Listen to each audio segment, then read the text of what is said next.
আমি চিকেন আর egg fried rice রান্না করছি।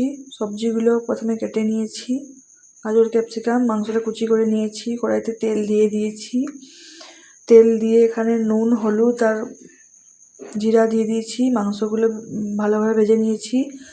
এরপর মাংসটা ভাজা হয়ে গেলে সবজিগুলো ভেজে নিচ্ছি। ডিমগুলো একটু হালকা তেল দিয়ে ডিমগুলো ভেজে নিচ্ছি।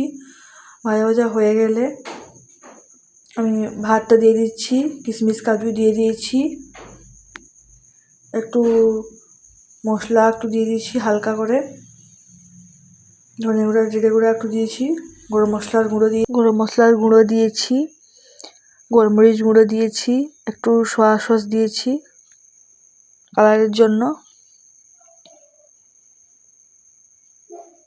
কেমন হয়েছে বন্ধুরা জানাবে, তোমরাও বাড়িতে বানিয়ে খেও, আমাকে জানাবে কেমন লাগলো। ধন্যবাদ বন্ধুরা।